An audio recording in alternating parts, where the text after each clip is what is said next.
तबशीरा records. फमन कान यरजू लिक़ा रब्बिही फल्यअमल अमलन सालिहा वला युशरिक बिइबादति रब्बिही अहदा। তোমরা যারা লিকায়ে রব আশা করছো, আল্লাহ বলেন তোমরা তোমাদের প্রভুর সাক্ষাৎ যারা আশা করছো তাদের জন্য আমি দুইটা সিফাত এবং দুইটা মেসেজ আমি রাখতে চাই। একটা হলো ফালইয়ামাল আমালান সালিহা, আমার সাক্ষাৎ চাইলে, আমার দিদার লাভ করতে চাইলে নেক আমল পূর্ব শর্ত।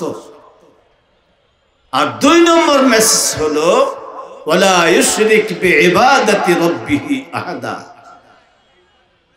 তোমাদের ইবাদতে রবের সাথে কাউকে শরীক করবে না।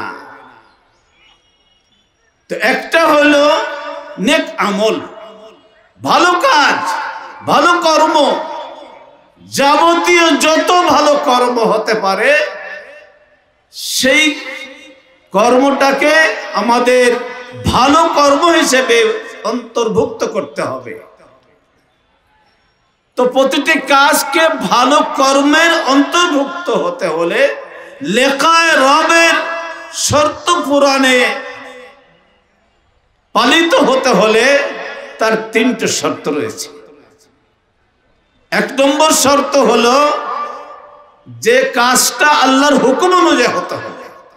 যত কাজ আমরা করি সে কাজগুলো আমার চোখ দ্বারা করি, জবান দিয়ে করি, কান দিয়ে করি, হাত দিয়ে, পা দিয়ে, অঙ্গ প্রত্যঙ্গ দিয়ে, টাকা পয়সা দিয়ে, যত কাজ আমরা করছি পৃথিবীতে সকাল থেকে নিয়ে সন্ধ্যা পর্যন্ত, ঘুমানো পর্যন্ত যত কাজ করছি সেই কাজগুলো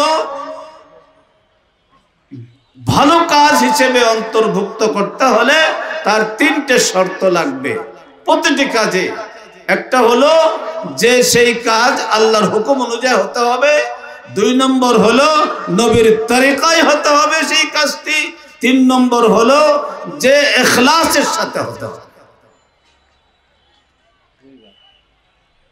যদি এই কাজ যেটা আপনি করছেন, আজকে মাহফিলে এসেছে, আল্লাহর হুকুম, নবীর তরিকা এবং ইখলাসের সাথে যদি এসে যায়, আজকের মাহফিলটা একটা ভালো আমলে পরিণত হতে পারে। এই ভালো আমলটি আল্লাহর কাছে এত প্রিয় যে কাল কিয়ামতে আপনার আমার আজকের এই মাহফিলে শরীক হওয়াটা ভালো কাজ পরিণত করার কারণে কাল কিয়ামতে নাজাতের জরিয়া হয়ে যেতে পারে ইনশাআল্লাহ। আপনি মনে করেন রাত্রে ঘুমাতে যাচ্ছেন, তো আল্লাহর হুকুম অনুযায়ী আমার ঘুমাতে হবে এবং নবীর তরিকায় ডান কাতে শুতে হবে, নবীর তরিকা অনুযায়ী বাম কাতে ঘুম থেকে উঠতে হবে, আর আল্লাহর সন্তুষ্টি লাভের নিয়ত রাখতে হবে। তো এই ঘুমটা তখন এটা ইবাদত হবে, এটা একটা ভালো কাজ, ভালো আমল, নেক আমল হবে, আমলে সালেহ। বলা হয়েছে সারা রাত এইভাবে এই কাজটাকে ভালো কাজে পরিণত করার লক্ষ্যে আল্লাহর হুকুম, নবীর তরিকা, ইখলাসের সাথে আল্লাহর সন্তুষ্টি লাভের উদ্দেশ্যে এই কাজটি করলাম।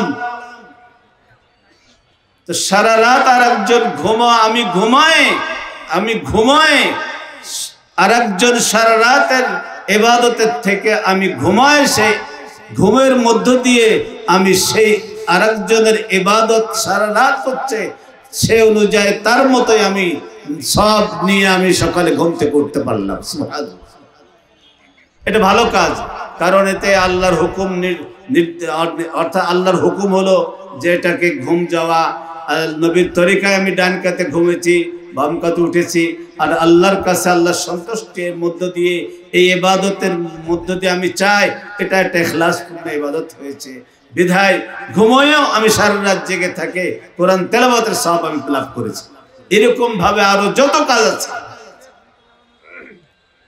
সে কাজগুলোকে আমাকে আল্লাহর হুকুম আছে কিনা, আমার আয়, আমার ব্যয়, আমার উপার্জন, আমার খরচ, আমার পোশাক, আমার অর্থাৎ প্রতিটি কাজের মধ্যে আমাকে আমার বিচার আচার, আমার পরিবার লালন পালন, আমার প্রতিবেশীর সাথে আমার দেখভাল করা, তাদের পাশে যাওয়া, আমার পিতা মারা গেল, আজকে একটা রোগ ব্যাধি আমাদের মধ্যে আছে, যা পিতা মারা গেলে তার পরিত্যক্ত সম্পত্তি ভাইয়েরা বোনেরা যারা থাকে, ভাইয়েরা বোনকে দিতে চায় না, দিলেও একটি খারাপ জায়গা দেয়, আর ভাইরা নিজেরা বসে ভালো জায়গা নেয়, বোনের হিস্সা অংশ দিতে চায় না। এখানেও ঠিক একই আমল, যে ভালো কাজ করলে পরে, নেক আমল করলে পরে, সেটা যদি নেক আমল হয় তার প্রতিদান রয়েছে। নেক আমল হতে গেল ওইটা আল্লাহর হুকুম আছে, নবীর তরিকা আছে, ইখলাস নাই, তাহলে সেটা ভালো কাজ হবে না। এই জন্য তো হযরত আলী রাদিয়াল্লাহু তাআলা আনহু একজন কাফেরকে পরাস্ত করার জন্য তার বুকের উপরে উঠে বসছেন।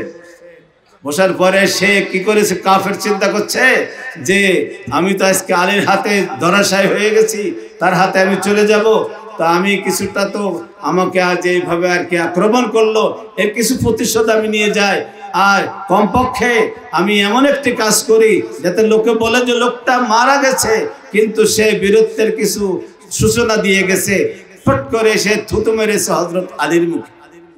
হযরত আলী সাথে সাথে নেমে গেছে। সাধারণ মানুষ আমরা মনে করবো যে একজন শত্রুকে যদি সে ধরে বসে, তাকে শাস্তি না দিয়ে ছেড়ে দেওয়া, এটা কেমন কাজ হলো? হযরত আলী রাদিয়াল্লাহু তাআলা কেন ছেড়ে দিলেন? যে যখন তেনাকে জিজ্ঞাসা করলে হলে তিনি বললেন যে আমি তাকে ধরেছি আল্লাহর দুশমন হিসেবে, শত্রু হিসেবে। যখন সে আমার মুখে থুতু মারেছে তখন আমার প্রতিশোধের আগুন আমার মধ্যে জ্বলে উঠেছে। এখন যদি আমি তাকে হত্যা করি তাহলে আল্লাহর হুকুম, নবীর তরিকা এবং ইখলাসের সাথে হত্যা করা হলো না। যদি এটা না হয় তাহলে এটা ভালো কাজ হলো না, নেক আমল হলো না, এর দ্বারা আমার কোনো ফায়দা হবে না, বিধায় আমি তাকে ছেড়ে দিলাম। সুবহানাল্লাহ।